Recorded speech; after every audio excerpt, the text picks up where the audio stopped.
Standard characters, the ones we love to see in the story but hate to see in our polls.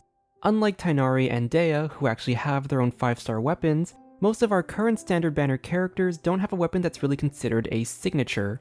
You're in for quite a treat today, because I'll be sharing my weapon concepts for 4 characters instead of the usual 3. The lineup is going to be Keqing, Mona, Jean, and Qiqi. I'm sure you're wondering, where's Diluc? Well, sometime in the future, I'll be releasing another 5-star episode with Diluc, Klee, Albedo, and Zhongli. And the theme for that is going to be 5 stars who technically have a signature weapon already, but deserve to have a better alternative. The name's a work in progress. Before we begin, here's the main disclaimer I put in all my videos. And for the specific guidelines I have when making weapon concepts, I want to bring your attention to a slight change I made in the first 2 rules when it comes to 5 stars. Number 1. 5-star concepts are to be judged based on its R1 variant rather than its R5. Number 2. The 5-star weapon should outperform other options for its intended character within its specific categories. It needs to not be a better option on a different 5-star character using their own signature. If the weapon becomes a 4-star unit's best option, that's perfectly acceptable. I want to break down that first sentence, since it's worded a bit differently from my previous videos. Outperforming other options within a specific category just means it does not have to be the best option in every scenario. This usually applies to supports. Shenhe's signature is Calamity Queller. It's her best in slot for buffing the team's damage, but some consider Favonius Lance to be her best in slot because it helps generate energy for the team. While both of them are support weapons, they are distinct in how they support their team, and determining which one is better will highly depend on a multitude of factors such as team comps or artifact builds. With that being said, this video will mark the start of me comparing energy generation with each weapon, if it needs to be presented. Mona, Jean, and Qiqi are all units with high energy needs, so I felt it was important to show how the burst cost gets affected compared to an R5 Favonius weapon. Generally speaking, my weapons are better in scenarios where energy generation is already good, and Fav will be better in scenarios where energy is much needed. Anyway, the rest of the rules I'll quickly flash on screen because it's stuff we should already know. This information will be in the description, along with my social media links and credits to music. Without further ado, let's begin. In adventuring, as in business, you always have to seize the opportunity while it's there. With the release of Dendro, Keqing gained a massive buff via the Quicken reaction. She has a lot of great options already, with some of her best ones being Lion's Roar, Black Sword, Myth Splitter, or Lo-Fi, so there was quite a lot of competition. In her splash art, we can see that her sword is actually one that doesn't exist in-game, but I've read a few posts claiming that the sword is supposed to be called Starseeker. The name stuck with me, so I'll be using that for the concept. It has a base attack of 608 and a crit rate substat of 33.1%. Its passive states that when a normal, charge, or plunging attack deals elemental damage, the user gains 1 stack of Night Spark. At 5 stacks, they'll gain the Bolt effect, which increases elemental mastery based on 20 to 40% of the user's attack for 7 seconds. If the Bolt effect is not active, any elemental skill hits will clear all current Night stacks. So the first part of the passive you may recognize from the Staff of Scarlet Sands. It increases attack based on EM, but this weapon flips that bonus. Since Keqing was released in a time where EM was not viable on Electro units, she was mainly designed around the attack stat. And since none of Keqing's base kit or constellations grant her any form of EM, people are more likely to focus on giving her attack stats. So with this weapon, players can continue to build attack and benefit even more as a result. Here are the numbers comparing Keqing's signature with Myth Splitter, since it's usually her best option. For her numbers, I decided to show her burst damage with every hit instead of just one of those hits. This is due to an ICD rule that prevents every single Electro hit from dealing its increased damage. The hits from Aggravate deal more damage with Starseeker, but the ones that don't aggravate deal more damage with Myth Splitter. After adding up the entire motion value of the weapon, we can see that Starseeker still deals more damage overall. Okay, so now that I've explained the first part of her weapon, let me explain the second part. Why in the world did I feel the need to add a limitation to the passive? The answer is Daddy Hatham. His damage scales in both attack and EM. His A4 passive also grants him a damage percent bonus based on his EM, so when you give him an EM bonus based on his attack, it ends up double dipping in a bunch of his stats, causing Starseeker to be much stronger on him compared to his own signature, Lo-Fi. The other problem is that mechanically, his kit is almost the exact same as Keqing's. You cast their skill and gain an infusion. You use their burst and they deal multiple hits of damage, and triggering reactions will generally be a common occurrence in their best teams. This is what his damage would look like. 20 to 25% better than his own signature is a massive jump. But there is one mechanic where Alhaitham differs from Keqing. When he has a Dendro infusion, his hits will also deal additional damage that is considered skill damage. Keqing does not have this, not even in her constellations. Her only instances of skill damage occur upon casting and recasting the skill. By removing stacks upon landing skill hits, this weapon becomes impossible for Alhaitham to fully use. His skill damage occurs before he can get the 5th stack, so he'll never be able to get that EM bonus. Thus, Lo-Fi remains his best option. So since we kicked Alhaitham out of the running for alternative users, who else can use it? Our best contenders will be Ayaka and Ayato. They are considered viable units, but not the best users. Ayaka can use this passive for a melt team, but she usually performs better in freeze. Ayato, on the other hand, can use this through a mixture of Vaporize, Bloom, or Taser comps.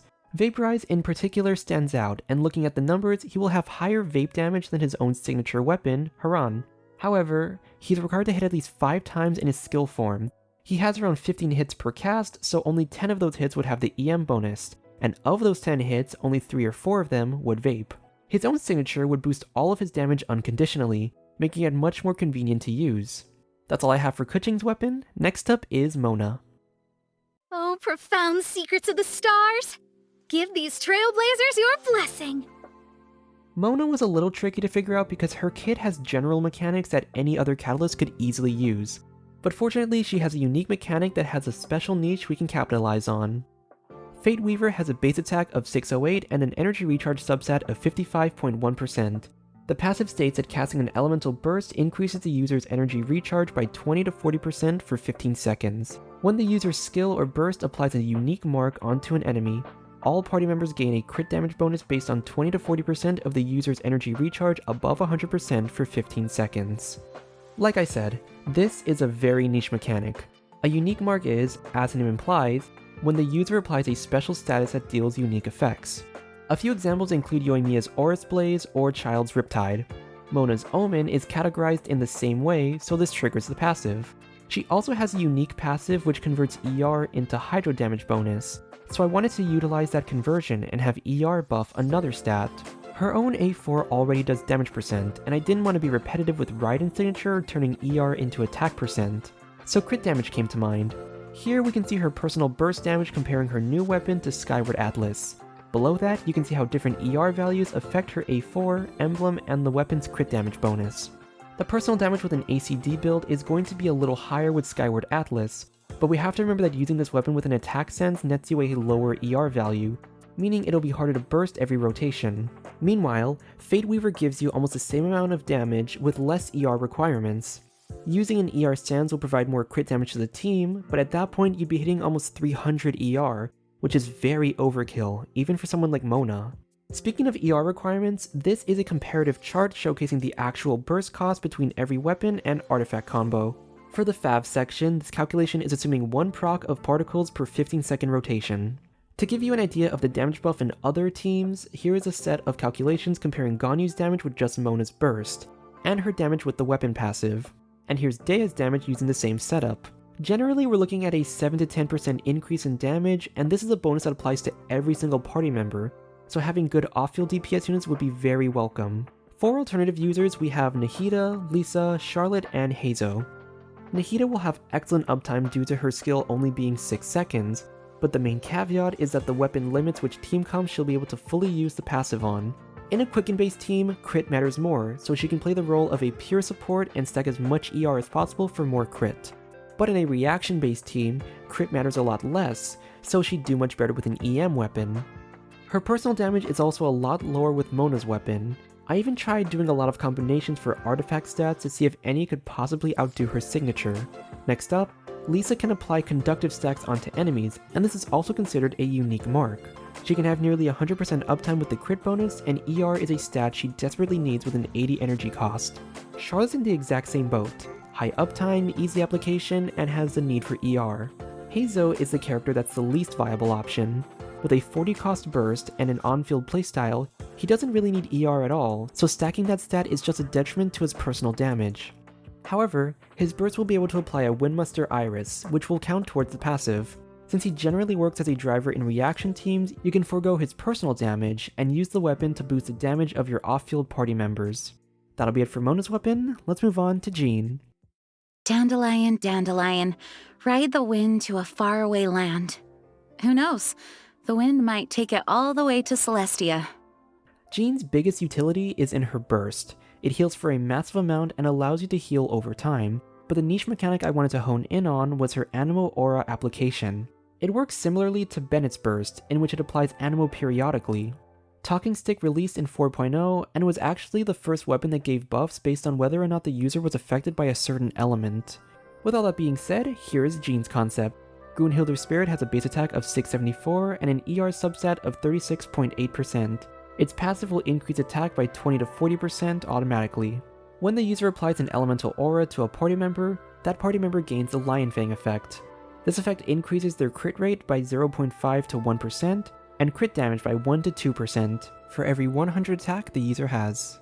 It lasts 5 seconds and can trigger even if the user is off field. While I could have made the base attack 608 and the substat 55.1%, I wanted to give Jean more attack to boost her passive. Additionally, 180% ER is a decent spot for her energy requirements. This weapon combined with an ER Sans puts her at 188.6%. If it's still not enough for Jean, I believe it's still a solid baseline where getting the rest of the ER via substats is very possible. Moving on to the main passive, her self-application is the niche I decided to go with. Because it's so niche, I decided to give her a larger boost to her team's overall damage. Crit rate and crit damage are extremely valuable stats for any DPS unit. Well, most of them. So as long as you give Jean some attack, she'll grant a very big bonus.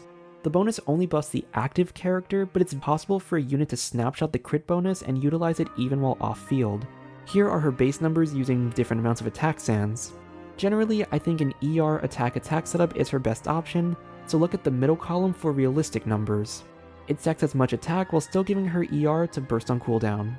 And we can see that it still gives a pretty decent amount of crit stats. Additionally, I'm showing how ER and Fav particles affect and compare the energy cost of her burst. Here we assume 2 Fav procs and Jean is catching all of her own particles. Once again, with her signature, you may need more ER substats, but it shouldn't be hard to get those. To show some examples of damage boosts, let's start off with Xiao. Not everyone is going to have Shen Yun, so Jean will be the next best option for a healer support. We can also look at the damage boosts for a snapshotting character like Xiangling. On average, we're expecting a 15% damage increase for the buffed characters. For alternative users, the best one is Bennett. His burst will self-apply Pyro to his allies, which will trigger the passive. It also has a 674 base attack, which is currently the highest for a sword. The only downside is that maximizing the passive requires him to stack as much attack on his kit. Majority of the player base uses HP builds for better healing, so this will require you to farm a completely different build. That's all for Jean. Last up is Qiqi.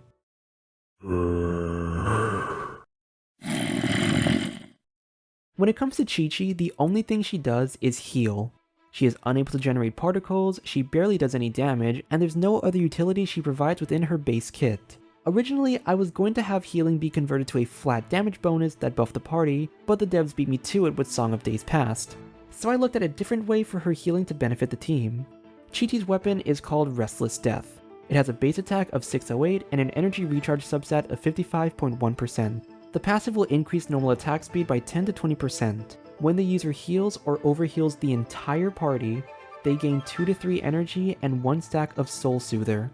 All party members gain a 4.8 to 12% damage bonus for every stack of Soul Soother obtained. This effect has a max of 10 stacks and will last for 20 seconds. A maximum of 20 to 30 energy can be gained every 20 seconds. To quickly address why the refinement isn't just doubled between R1 and R5, it's basically because flat energy generation plays a massive role in how much ER a character needs. Generally, 5-star weapons with this kind of bonus will have a smaller increase between R1 and R5, but there's a second utility or damage bonus that gains a larger buff between refinements. This weapon is no exception. Lower energy increase, but a higher damage boost increase.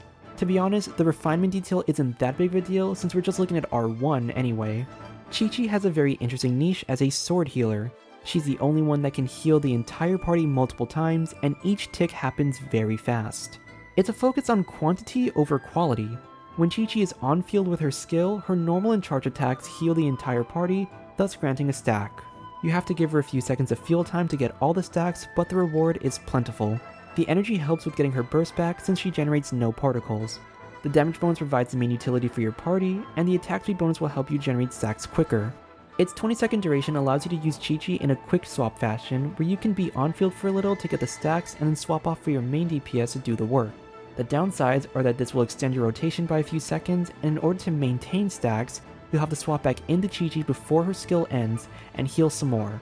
Alternatively, using Qiqi as an on-field driver is a much more convenient way to use the passive, and I believe it's her best playstyle. You can keep your entire team alive, you can proc the clam set every 3 seconds, and you can maintain the stacks for the weapon passive. This kind of damage bonus isn't something that can be snapshotted, but it actually gives you a lot of flexibility.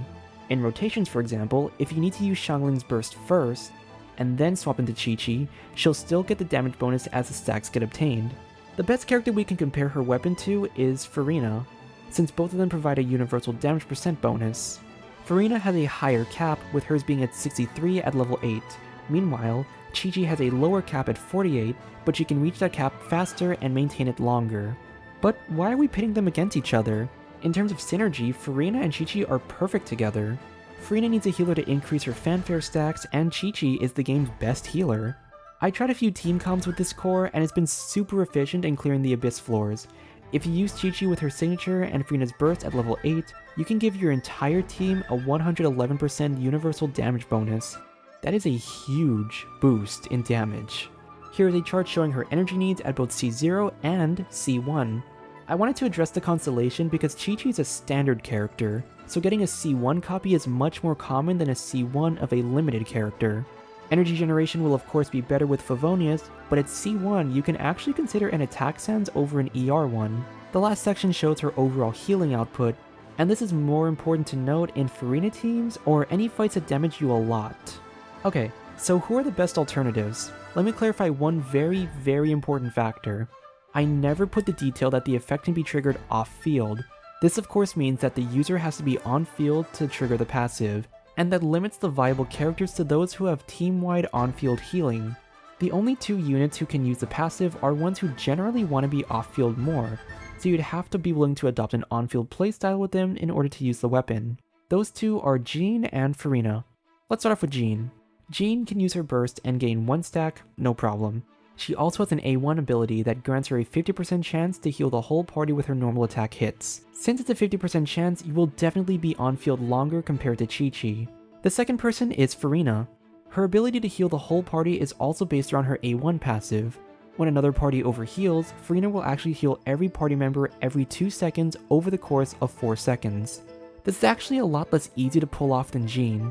You will need your other healer to overheal someone 5 times, and then getting him to max stacks will take around 20 seconds, assuming you can overheal consistently. You'll only be able to reap the benefits in the second rotation onward, but if you run Mara Chassé instead of Golden Troop, you actually get a really high amount of damage since the crit makes up for the skill damage loss. The biggest downside to Furina using this weapon is that you have to assume an on-fielder role, which many players may not want to do unless they're C6 Furina or crazy.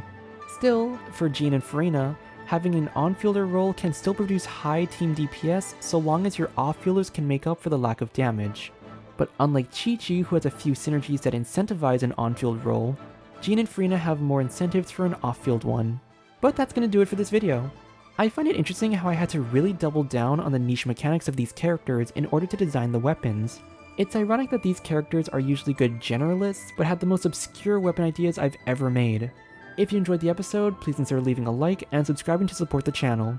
Let me know in the comments what you liked about my concepts, what you consider changing, or any alternative ideas you have for any of the characters. Thank you again for watching, and I'll see you next time. Bye!